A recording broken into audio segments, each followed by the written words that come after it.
Hermanos, estamos en el libro de Nehemías, capítulo 1, versos 5 al 11, y el título de la predicación del día de hoy es Un ejemplo de oración. Un ejemplo de oración, parte 1. Estamos viendo Nehemías, capítulo 1, versos 5 al 11, y el título de la predicación del día de hoy es Un ejemplo de oración. Un ejemplo de oración. Vamos a leer el verso 5 al 11 de Nehemías, capítulo 1, para que tengamos el texto bíblico en nuestras mentes. Dice así la palabra de Dios. Y dije, te ruego, oh Jehová, Dios de los cielos, fuerte, grande y temible, que guarda el pacto y la misericordia a los que le aman y guarda sus mandamientos, esté ahora atento tu oído y abierto tus ojos para oír la oración de tu siervo, que hago ahora delante de ti día y noche, por los hijos de Israel tus siervos, y confieso los pecados de los hijos de Israel que hemos cometido contra ti. Sí, yo y la casa de mi padre hemos pecado. En extremo nos hemos corrompido contra ti y no hemos guardado los mandamientos, estatutos y preceptos que diste a Moisés tu siervo. Acuérdate ahora de la palabra que dijiste a Moisés tu siervo, diciendo, si vosotros pecareis, yo os dispersaré por los pueblos.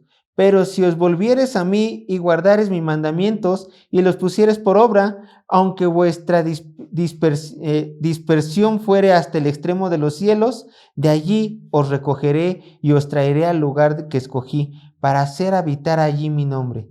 Ellos pues son tus siervos y tu pueblo, los cuales redimiste con tu gran poder y con tu mano poderosa.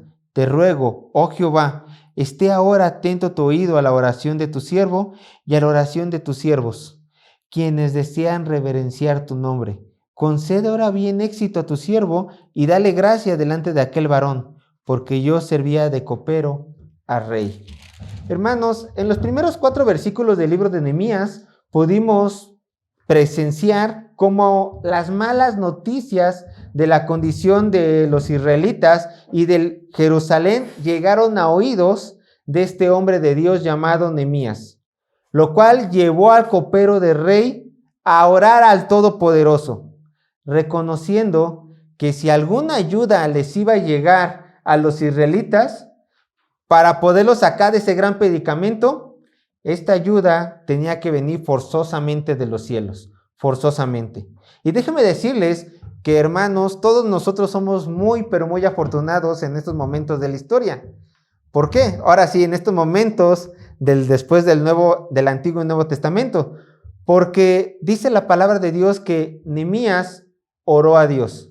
Y simplemente Esdras, que recolectó toda esta información, y aún Nehemías en sus diarios pudo haber escrito, yo oré a Dios, o Esdras pudo haber dicho, y Nehemías oró a Dios. Y ya, se acabó. Hay bendición en esas palabras. Entenderíamos que Nehemías era un hombre entregado. Entenderíamos que Nehemías ante cualquier dificultad iba a la presencia de su Dios.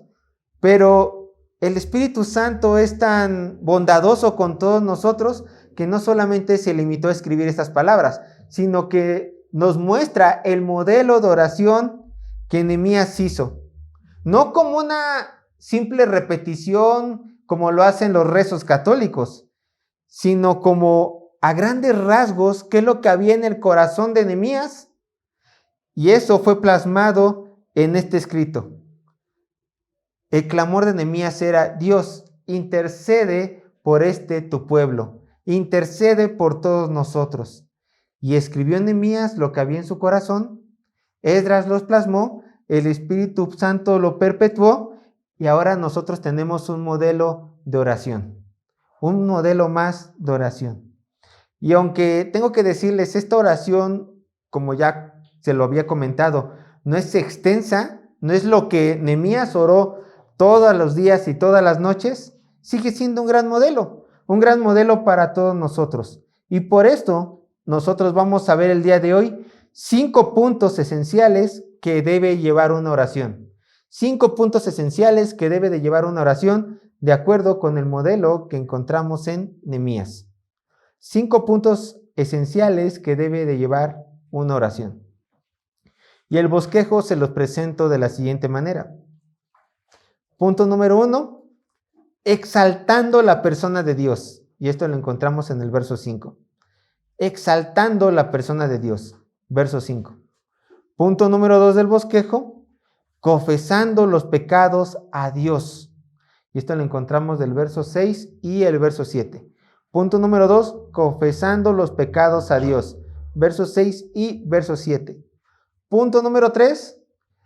Reclamando las promesas de Dios. Y esto lo encontramos del verso 8 al verso 9. Punto número 3. Reclamando las promesas de Dios. Verso 8 y verso 9. Punto número 4. Apelando a lo que somos para Dios. Verso 10. Punto número 4. Apelando a lo que somos para Dios. Verso 10. Y por último, el quinto punto que tiene que llevar nuestra oración. Rogando por una bendición de Dios. Rogando por una bendición de Dios. Y esto lo encontramos en el verso 11, que sería el último verso. Vamos a leer el verso 5 y dar inicio a la predicación, teniendo en cuenta que en este primer versículo encontramos exaltando la persona de Dios. Verso 5. Dice el verso 5, estamos en Nehemías capítulo 1, verso 5. Y dije, te ruego, oh Jehová, Dios de los cielos, fuerte, grande y temible, que guarde el pacto y la misericordia a los que le aman y guarda sus mandamientos. Nos vamos a quedar con la primera parte, vean ustedes. Y dije, te ruego, oh Jehová, Dios de los cielos, fuerte, grande y temible. Vean cómo Nehemías da inicio a su oración, hermanos. Da inicio a esta oración que va dedicada a Dios. Y aunque sus problemas realmente eran grandes y su necesidad era muchísima, hermanos, este copero que, recuerden ustedes, fue educado en la corte de Persia para dirigirse correctamente al rey de Persia y saber cómo entrar a su presencia, en lugar de entrar a la presencia del Rey de Reyes y Señor de Señores, así como decimos nosotros los mexicanos de sopetón, ¿él cómo lo hizo? Primeramente, elogiando al Dios Todopoderoso, hablando de Él y de sus atributos. ¿Acaso ustedes no creen que iba a ser una gran falta de respeto entrar a la presencia del rey sin que fuera un invitado? Claro, de esto tenía miedo Esther. Si ustedes lo recuerdan, Esther le dijo a su primo Mardoqueo, ¿cómo voy a entrar a la presencia del rey si ser invitado? ¿Cómo voy a poder entrar allí si él no me ha llamado? Esto tenía miedo Esther. El copero, o sea, Nehemías, entendía esto, que uno no podía llegar a la presencia del rey nada más. Por eso llega él a la presencia del Rey de Reyes diciendo, Señor fuerte, poderoso eres tú, hablando de sus atributos. Y hay que examinar nosotros nuestras vidas. Cuando yo doy inicio a mi oración, me dirijo en primer lugar a Dios en exaltación, como aquí vemos el ejemplo de Nehemías, o me dirijo al Todopoderoso y respetuosamente queriendo las cosas rápido, rápido, rápido. Dios, estoy aquí, contéstame, tengo prisa, tengo otras cosas mejores que hacer que estar en tu presencia. Contéstame, contéstame, contéstame. ¿Cómo somos nosotros cuando vamos en oración a Dios? Con esto, hermanos, realmente yo no estoy diciendo que en momentos de necesidad, momentos de mucha angustia, no podemos simplemente levantar la cabeza al cielo y decir, Señor, ayúdame. Yo no estoy diciendo eso. Claro que el Señor se place de que nosotros en momentos de necesidad vayamos primeramente a Él. Pero ¿no creen que es mucho más provechoso en nuestros momentos de intimidad cuando estamos solos en la noche en nuestros cuartos? Queremos orar por algo específico al Señor.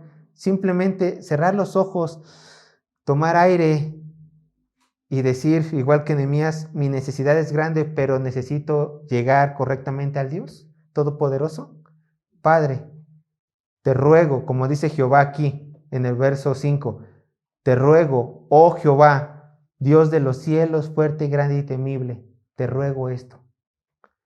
Es mucho mejor, es mucho más provechoso, porque así reconocemos quién está arriba de nosotros. Sigamos analizando este texto. Nehemías nos presenta en este versículo 5 atributos de Dios. 5 atributos de Dios. Primeramente, Nehemías se dirige a nuestro Señor Jehová, refiriéndose a Él como fuerte, fuerte. Dice, te ruego, oh Jehová, Dios de los cielos, fuerte, fuerte. Ahora, quiero que entiendan algo. Nehemías no está levantando su ruego a un ser con mucho poder.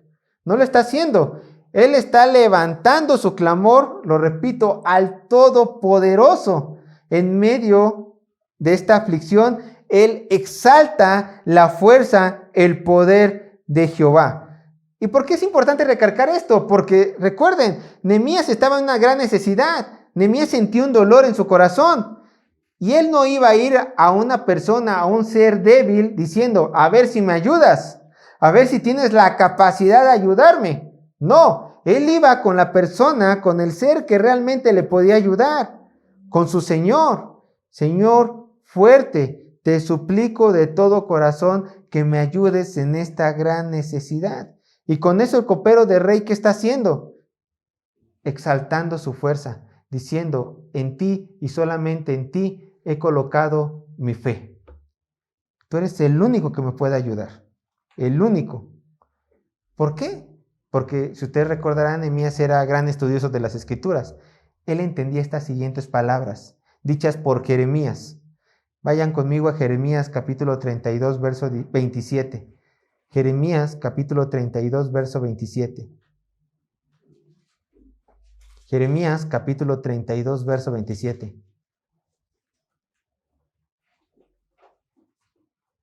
Jeremías 32, 27 dice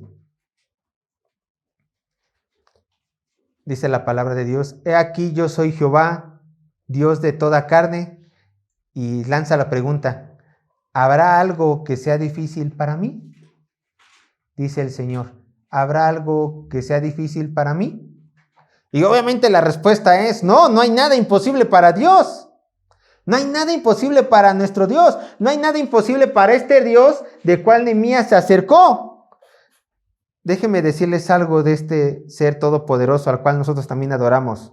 Nuestro Dios, el Dios de las Escrituras, dice su palabra que extiende los cielos con sus manos.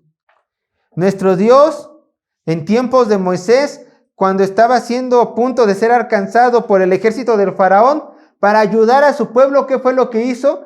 Abrió el mar rojo en dos. Este ser todopoderoso al cual nosotros alabamos y tenemos por Padre, hizo todo lo existente en 6 días literales, porque así a él le plació. También le dijo a Moisés, antes de mandarlo con Faraón, que él da vista al ciego y habla al mudo.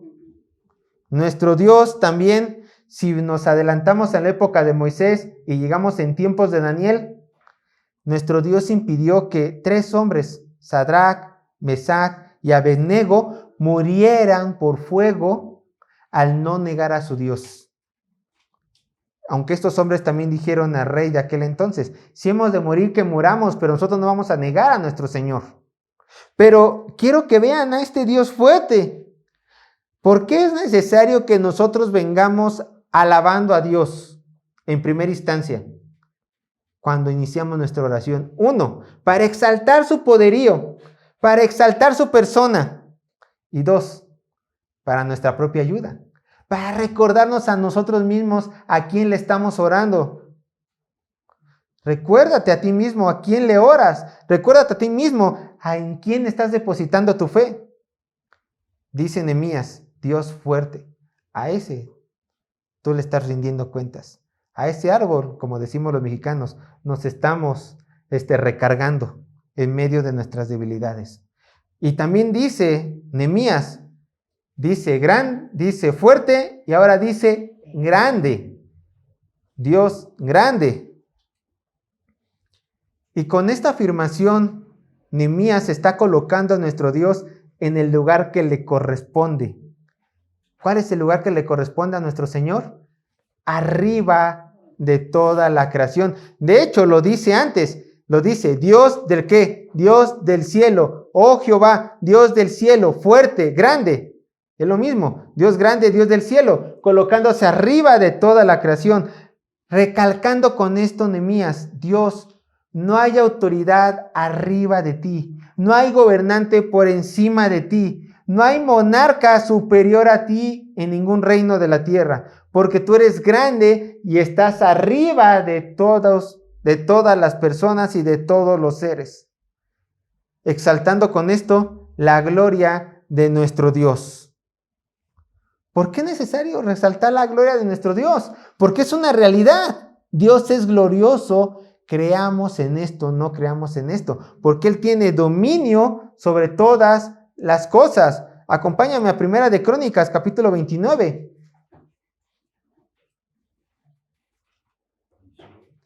Primera de Crónicas, capítulo 29, verso 11 al 13.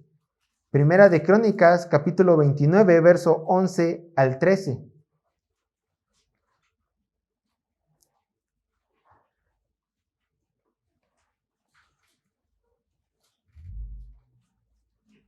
Dice así la palabra de Dios.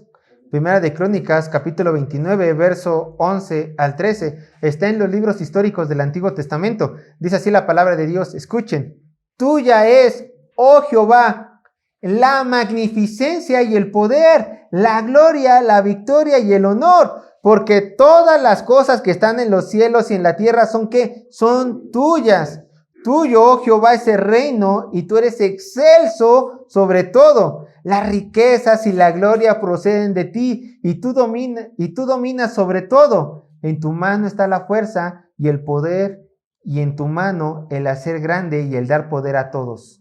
Ahora pues, Dios nuestro, nosotros alabamos y loamos tu glorioso nombre. Grande eres tú, porque nada escapa de tu soberanía, nada escapa de tu mano. Tú tienes todo el poder de este mundo y del universo. Y eso nos conlleva al tercer atributo. Dice Nehemías, Dios que temible. Bien, ya dijo Dios grande, ya dijo Dios fuerte, y ahora Nehemías está diciendo que nuestro Dios es un Dios temible, temible. Hermanos, quitémonos de nuestras mentes la idea católica. ¿Recuerdan? Para los que son católicos, entrábamos al templo católico y veíamos una imagen de la Trinidad, que era lo primero que veíamos. Veíamos un viejito decrépito con barba larga, blanca, al lado alguien más joven y en medio al Espíritu Santo. La imagen que tenemos de Dios el Padre, muchos mexicanos, por tener un antecedente católico, es que Dios el Padre está ya sentado, viejito, casi calavérico, sin poder hacer nada. Así no es Dios. Esa es una representación inexacta de nuestro Padre. Dios no está viejito, Dios no tiene una barba larga, Dios no está así encorvadito, simplemente viendo a su hijo. No. Nehemías dice que este Dios es un Dios temible, temible. ¿Por qué? Porque dice el autor de Hebreos, terrible cosa es caer en las manos de Dios vivo. Dios, este Dios temible, decide quién vive y quién muere. Decide quién rey se coloca decide qué rey se coloca y qué rey se baja. En sus manos está el tiempo de la vida de cada una de las personas. Él ya sabe cuánto tiempo vas a durar en la tierra. Él levanta el cetro y dice, a él voy a hacer misericordia y a él no voy a hacer misericordia. Él ayuda al que quiera ayudar. Él es temible. Su voluntad se cumple sin importar quién esté de acuerdo o no. Y la Escritura lo avala esto. Vean lo que dice. Salmo 77, versos 7 y 8. Perdón, Salmo 76. Salmo 76, versos 7 y 8. Salmo 76, versos 7 y 8 dice, escuchen, tú, temible eres tú. ¿Y quién podrá estar en pie delante de ti cuando se encienda tu ira? Desde los cielos hiciste oír juicio. La tierra tuvo temor y quedó suspensa. Salmo 96, 4. Salmo 96, 4. Salmo 96, 4. Porque grande es Jehová y digno de suprema alabanza, escuchen, temible sobre todos los dioses. No es que hay otros dioses, esos son dioses falsos. El único Dios es Jehová, pero es temible sobre todo ser que se denomina Dios. ¿Por qué es temible? Fíjense que el autor de Narnia, Lewis, escribió algo sobre el león Aslan. Él dijo, Aslan, o sea, el león, que es figura de Cristo, dijo, no es seguro, pero Él es bueno. Tú cada vez que vas en oración a Dios, ten en cuenta que tu Dios es terrible, que condenará este mundo, no tendrá misericordia en el día final, echará al lago de fuego a sus enemigos, pero Él es bueno. Él es bueno. Sigue siendo león, tiene garras, tiene colmillos, tiene la fuerza, pero contigo va a ser bueno. Pero no olvides que sigue siendo un león. No hay que olvidarlo. No hay que olvidarlo. Por eso Nehemías no quiso olvidarlo. Por eso dijo, temible, porque levantas tu ira y no hay nadie quien te pare. Por eso Nehemías fue a pedir misericordia, para que este Dios temible no azotara a su pueblo. Continuemos con los otros dos atributos. Dice el texto, continúa diciendo el texto, en el verso 5, que guarda el pacto y la misericordia. Aquí se nos habla de dos atributos. La fidelidad de Dios por guardar el pacto y su misericordia. La misericordia de nuestro Señor. Como Nehemías buscaba que el Dios de los cielos lo escuchara en medio de su plegaria, no buscó simplemente apelar a las buenas obras del pueblo de Israel, porque déjenme decirles, Israel no tenía buenas obras por la cual Nehemías se sustentara para avalar un favor de Dios, para nada. Lo que hizo Nehemías fue simplemente ir con Dios y decir, por tu fidelidad, Dios, por tu misericordia, vengo a ti en oración pidiendo ayuda. ¿Por qué? Porque apeló a la misericordia y a la fidelidad de Dios. Solamente acuérdense de esto. ¿Quién buscó a Abraham para hacer el pacto? Dios. Dios fue el que le dijo a Abraham, yo quiero hacer un pacto contigo donde tu descendencia va a ser mucha como las estrellas del cielo y de tu descendencia llegará el Salvador del mundo. Dios fue el que buscó a Abraham. También, ¿quién quiso bendecir al pueblo de Israel? Dios. Dios quiso bendecir a este pueblo de Israel. Ahora escuchen, ¿quién fue el que le dijo al pueblo de Israel, si me desobedeces, traeré nación fiera que te sacará de la tierra? Dios. Y Dios le dijo al profeta Jeremías que esta desolación, que este periodo de tiempo que iba a estar el pueblo de Israel fuera de la tierra de Canaán iba a durar 70 años. Y fue ese mismo Dios quien le dijo al pueblo de Israel, después de 70 años van a regresar, y regresaron. Entonces Nehemías dijo, yo no confío en mi pueblo, yo confío en la obra que tú estás haciendo, en tu fidelidad, en tu misericordia, porque así como nos sacaste, nos vas a traer, así como prometiste a Abraham que esta descendencia iba a ser tan grande como las estrellas del cielo, tú vas a cumplir tu promesa, por eso quiero venir a ti. Por eso vengo a ti, Señor, proclamando tu fidelidad y tu misericordia, y así alabar como el salmista del Salmo 136, verso 1 al 3, porque el salmista entendía esto. Alabad a Jehová, porque Él es bueno, porque para siempre es su misericordia. Alabar al Dios de los dioses, porque para siempre es su misericordia. Alabad al Señor de señores, y ya pueden recitarlo, porque para siempre es su misericordia.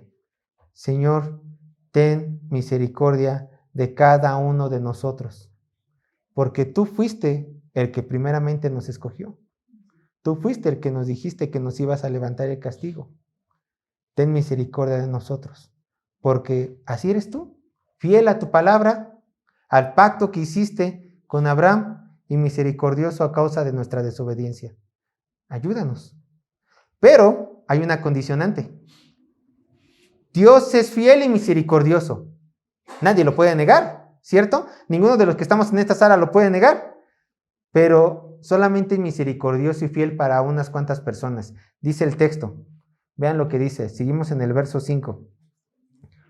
Dice, que guarda el pacto y la misericordia, escuchen, a los que le aman y guardan sus mandamientos. ¿Se dan cuenta? Solamente para estas personas que le aman y que guardan sus mandamientos, Dios es fiel y misericordioso y está a favor de él. Ahora, Nehemías cumplía con esto, claro que sí. Nehemías amaba a Dios y también guardaba sus mandamientos, o sea, obedecía la palabra de Dios. Por lo tanto, la fidelidad y la misericordia de Dios iban a estar sobre este hombre. Pero recuerden, hermanos, no solo bastan las palabras correctas a levantar nuestras oraciones a Dios, como lo estaba haciendo Nehemías.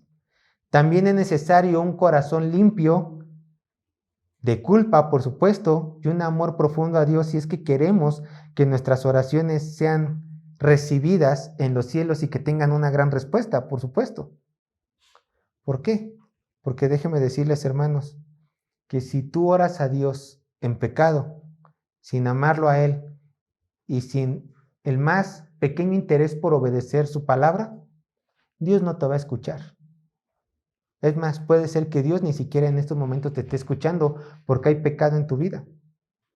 Ve lo que dice Santiago 4:3. ¿Por qué estás sufriendo? ¿Por qué no hay respuesta? ¿Por qué hay problemas en tu vida? ¿Te has puesto a pensar que es por causa de tu pecado? ¿Por qué no hay respuesta? Quizás sea por ti. Santiago 4:3 dice, Santiago 4:3, pedís y no recibís, porque pedís mal para gastar en vuestros deleites. Obviamente pecaminosos, pero vean, les traigo 2 citas más. Salmo 66, verso 18.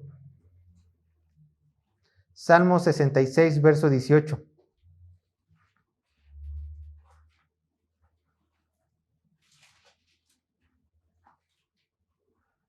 Salmo 66, verso 18, dice así la palabra de Dios.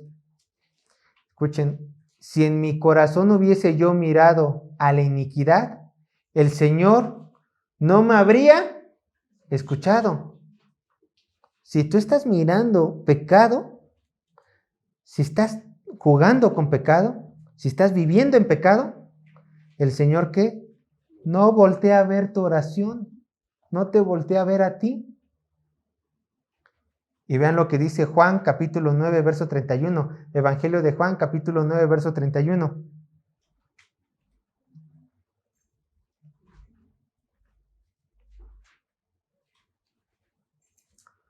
Juan capítulo 9, verso 31.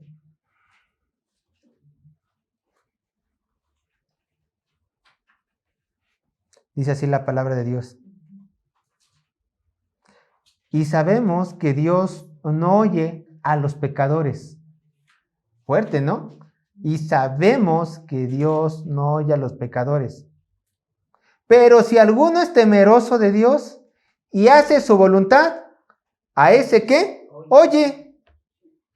A ese sí oye. Entonces, ¿dónde quieres estar? ¿En qué lado de la balanza quieres estar? ¿Se acuerda cómo confesó Esdras a Nehemías? Pues Nehemías, ¿cómo confesó a Dios? Tenemos un Dios fuerte, un Dios grande, un Dios temible, un Dios misericordioso y un Dios fiel. ¿Quieres estar en el lado de este Dios bueno? ¿O quieres estar del lado de Dios que te va a castigar por tu pecado y no te va a escuchar a causa de tu pecado? ¿Cómo vas a entrar a la presencia de Dios? Bueno, si nosotros entramos a la presencia de Dios reconociendo sus atributos, tenemos que entrar a la presencia de Dios también en obediencia, con un corazón limpio. ¿Cómo prefieres entrar a su presencia? ¿Corriendo, gritando, llorando, exigiendo, reclamando? ¿O con una actitud reverente a Dios, con un corazón limpio y decir, Padre, estoy aquí. Me esfuerzo, no voy a ser perfecto, pero me esfuerzo en cumplir tu palabra. Humildemente te ruego, por tu fidelidad, por tu misericordia, que me escuches, por favor. Ahora yo te pregunto, ¿tú realmente amas a Dios? ¿Tú realmente te esfuerzas por hacer su voluntad y obedecerle? Si en tu corazón hay un no en alguna de estas preguntas, entonces no esperes que tus oraciones sean contestadas por el Todopoderoso. No lo esperes. Pero si contestaste sí a estas preguntas, sí, realmente yo amo a Dios y realmente me esfuerzo para hacer su voluntad, para obedecerle, entonces estate tranquilo, porque el Dios Todopoderoso está al pendiente de ti y tú estás bajo su abrigo. En verdad, esta es la realidad. Entonces ya vimos, hermanos, que tenemos que entrar, viendo el ejemplo de Nehemías, tenemos primeramente que entrar a la presencia del rey. ¿Cómo? Exaltándole, exaltando sus atributos. ¿Para qué? 1, para darle gloria a él. Y 2, también, ¿por qué no? Para recordarnos en quién estamos colocando nuestra fe. Pero si vemos este ejemplo de oración, también tenemos que entrar a la presencia de Dios confesando nuestros pecados a este Dios, porque ninguno de nosotros es perfecto. Y esto lo vamos a encontrar entre el verso 6 y el verso 7. Vean lo que dice el verso 6. Verso 6. Nehemías capítulo 1, verso 6. Esté ahora atento tu oído y abierto tus ojos para oír la oración de tu siervo, que hago ahora delante de ti día y noche, por los hijos de Israel tus siervos, y confieso los pecados de los hijos de Israel que hemos cometido contra ti. Sí, yo y la casa de mi padre hemos pecado. Esté ahora atento tu oído y abierto tus ojos para oír la oración de tu siervo, que hago ahora delante de ti de día y de noche. Nehemías no viene en oración de forma altiva, como diciendo, Señor, merezco que tú me hagas caso. Ve cuánto he sufrido, ve cuánto he hecho por ti. Él no venía de forma altiva, él viene a Dios de forma humilde, reconociendo una posición muy importante. ¿Cómo se menciona en este texto? Nehemías a sí mismo dice, y abierto tus ojos para oír la oración ¿de quién? De tu siervo. No de tu campeón, no de tu princesa, de tu siervo. De tu siervo. Y digo princesa no porque hay muchas personas que dicen, tú eres la princesa de Dios.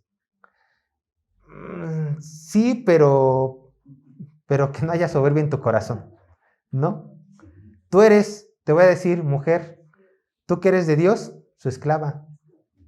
Uy, qué poco feminista. Pues eso lo que eres su esclava. Te compró a precio de sangre. Y hombre, tú también eres su esclavo. Eres su siervo. Él es su Señor. El Señor dice, salta, y tú tienes que decir cuánto y de qué forma. Es la realidad. Y Nehemías así se dirige a su Señor. Yo soy tu siervo. Por favor, mi dueño, escúchame. Escucha esta oración que yo tengo ante ti. Se acerca con humildad al Rey Todopoderoso. Y así le dice a su rey, tengo algo que decirte, en humildad, reconociendo que no hay nada bueno ni en mí ni en mi pueblo. Dice el texto, confieso los pecados de los hijos de Israel que hemos cometido contra ti. Sí, yo y la casa de mi padre hemos pecado. Ahora, quiero que ocupemos un poco la imaginación. Recuerden que Nehemías estaba en el palacio de Susa. Él no se había enterado, él no tenía manera de cómo enterarse de los pecados específicos del pueblo de Israel. No fue hasta que su hermano llegó junto con las personas de Jerusalén, llegaron con las malas noticias, que él se enteró qué era lo que ocurría con Israel, en qué condiciones estaba Jerusalén y el resto de sus hermanos. Pero él no podía de primera mano decir, Señor, los pecados de mi pueblo son estos específicamente y los confieso. Pero Quizás su hermano y el resto de estas personas de Judea le dijeron, oye, Nehemías, hace no mucho tiempo, un hombre, un sacerdote que quizá tú conozcas, Esdras, vino a Jerusalén y combatió este pecado. ¿Se acuerdan cuál era el pecado que estaba combatiendo? Que se estaban casando los israelitas con mujeres extranjeras y que eso los iba a llevar a abandonar a su Dios e idolatría. Estaban pecando porque se estaban casando con yugo desigual. Pues ese es el pecado que vimos. Se lo compartieron a Nehemías y Nehemías, igual que le dolió a Esdras, le dolió a Nehemías y dijo, Señor, hemos pecado porque una vez más nos estamos apartando de ti. No bastó con que vinieran los asirios, no bastó con que viniera Babilonia, no bastó con que estuviéramos 70 años lejos de ti. Una vez más el pueblo de mi padre, mi pueblo, ha pecado. Y vemos algo de Nehemías, se identifica. ¿Se acuerdan? Eso también lo hacía Esdras. Se identificaba con los pecados del pueblo sin que ellos lo hayan cometido. Señor, una vez más te pedimos, ten misericordia de nosotros. ¿Por qué? Porque vean cómo razonó Nehemías. Nehemías dijo, a ver, si dice la palabra de Dios, y yo le creo a la palabra de Dios, que si lo obedecemos y hacemos sus mandamientos de acuerdo con Deuteronomios, encontraremos bendición. Entonces el pueblo ha de estar pecando porque encontramos simplemente derrota en nuestros enemigos. ¿Cuál fue la derrota? ¿Se acuerdan? Esdras 4. El pueblo judío quería construir el muro, no se lo permitieron, fueron con el rey, mandó cartas y dijo, no permitan que los muros se sigan construyendo, y los enemigos de Dios, en lugar de tener la obra que hicieron, destruyeron los muros y se pelearon con los israelitas. Hubo un pequeño conflicto. Entonces Nehemías razonó y dijo, si está ocurriendo todo esto y el Señor no está interviniendo, hay pecado en nuestro pueblo. ¿Qué tengo que hacer yo? Pues orar e interceder por este pecado. Si yo ya me di cuenta del pecado de mi pueblo, ¿qué tengo que hacer? Pues orar. Esta va a ser mi tarea. Voy a ser intercesor de mi propio pueblo, reconociendo el pecado que estaban cometiendo ellos. Así ocurrió. Y vean lo que dice en el verso 7. Nehemías capítulo 1, verso 7. Dice así, Nehemías, en extremo nos hemos corrompido contra ti y no hemos guardado los mandamientos, estatutos y preceptos que diste a Moisés, tu siervo. Miren cuál fue el talón de Aquiles del pueblo de Israel. Dice el verso, no hemos guardado los mandamientos, estatutos y preceptos que diste a Moisés. En otras palabras, resumiendo, el pecado del pueblo de Dios era no obedecer la palabra de su Dios, no obedecer los mandamientos de su Dios. ¿Cómo es esto posible? Preguntará alguien. ¿Acaso, hermanos, yo les pregunto a ustedes, ¿acaso no es normal que los seguidores de un Dios sigan las normas de ese Dios? ¿Acaso no es común que al formar parte de una sociedad religiosa sigan las leyes religiosas de esa comunidad? Yo les pregunto, ustedes han de conocer gente santera, ¿cierto? Bueno, ¿qué es lo que hacen estas personas? Si le prometen algo a su deidad, se lo cumplen. Muchas veces hacen tatuajes. Los que adoran a la Santa Muerte, si se hace un favor, ¿qué hace? Bueno, pues se le da su puro, se le da algo. ¿Por qué? Porque esas son las normas. Y dicen, tú no puedes quedar mal con la niña. ¿Y qué creen? Esta gente que adora a dioses falsos, no queda mal con su niña, no queda mal con sus dioses. Pero el pueblo de Israel, que tenía la ley de Dios, que era el pueblo escogido por Dios, ¿qué hizo? Desobedeció al Todopoderoso. ¿Cómo no esperan que les vaya mal? Realmente. Bueno, con estas preguntas, ¿es esto posible que alguien que se diga profesar una religión no cumpla los mandamientos de su religión? Uno dirá, bueno, si voluntariamente lo hizo, tendría que cumplir. Los israelitas voluntariamente se hacían llamar adoradores de Jehová. Ellos sí eran testigos de Jehová genuinos. no como los que vienen a tocar las casas, porque ignoran la Biblia. Entonces, estos realmente ellos realmente eran testigos de Jehová genuinos y no obedecían la ley de su Dios. No lo obedecían. Esto era raro. Por eso el profeta Isaías dijo, vean, Isaías 29:13, y esto se refiere a los israelitas. Isaías 29:13.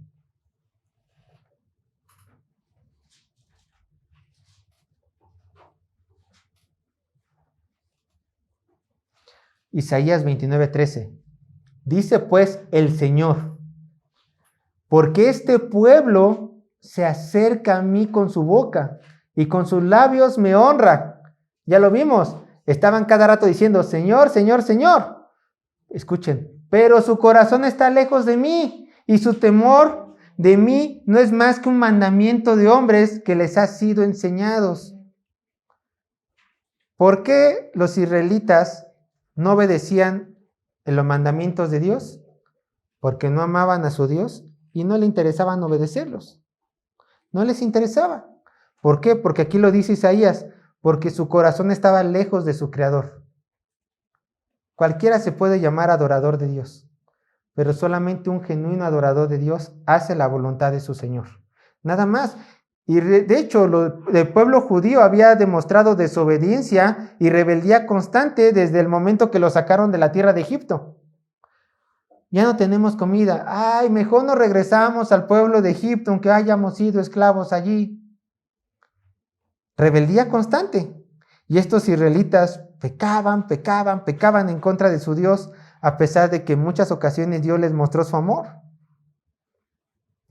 Y ustedes o alguno de nosotros se puede apresurar en decir de estos israelitas, pero siempre fueron desobedientes, pero qué pecadores fueron esos israelitas, pero cómo desobedecían la ley de Dios. Si tan solo Dios me hubiera permitido a mí estar allí, yo hubiera obedecido todo al pie de la letra.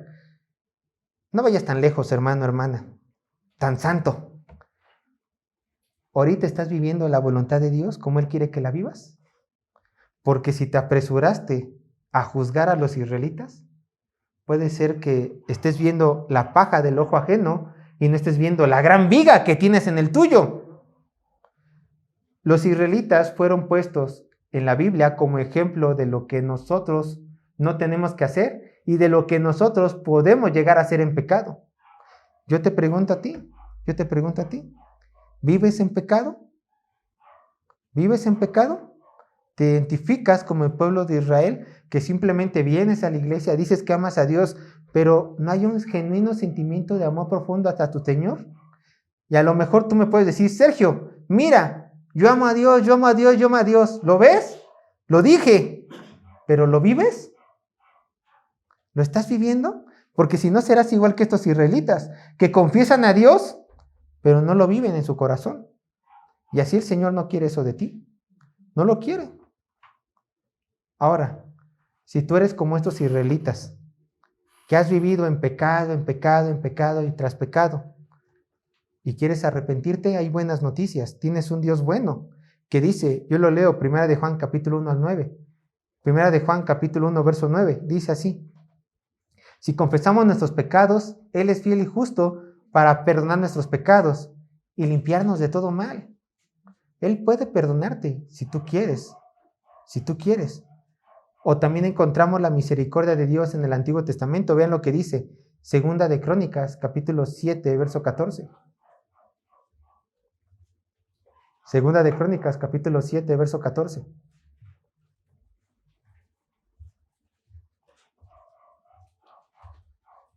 Segunda de Crónicas, capítulo 7, verso 14. Dice así la palabra de Dios. Si se humillare mi pueblo, sobre el cual mi nombre es invocado, y oraren y buscaren mi rostro, escuchen, y se convirtieren de sus malos caminos, o sea que los abandonen, entonces yo oiré desde los cielos y perdonaré sus pecados y sanaré su tierra. ¿Quieres restauración en tu vida? Suelta tu pecado, ya está, y Él restaurará tu vida. Pero no seamos hipócritas diciendo que queremos un favor de Dios cuando nosotros estamos desobedeciéndolo. No seamos así, hermanos. Hasta este momento, hermanos, ¿qué hemos visto? Hemos visto cómo acercarnos a Dios. Primero, exaltándolo. Segundo, confesando nuestros pecados. Pero al confesar nuestros pecados tiene que haber un cambio en nuestras vidas y un verdadero arrepentimiento. Porque si no, ¿de qué sirve confesarlos si vamos a seguir viviendo de la misma manera, pecadora y en contra de Dios que hemos estado viviendo? Así hay que acercarnos en las primeras dos instancias de nuestro Dios, recordando quién es Él y en quién hemos confiado, viendo nuestra pecaminosidad y decir, Señor, perdónanos. Vamos a dejarlo aquí el día de hoy. Los siguientes 3 puntos los vamos a ver la siguiente semana. Pero quédate con esto, hermano. Quédate con esto. No seas como los israelitas. No busques a Dios por conveniencia. Ama a Dios. Haz su voluntad. Y ahora sí, pídele un favor a tu Señor.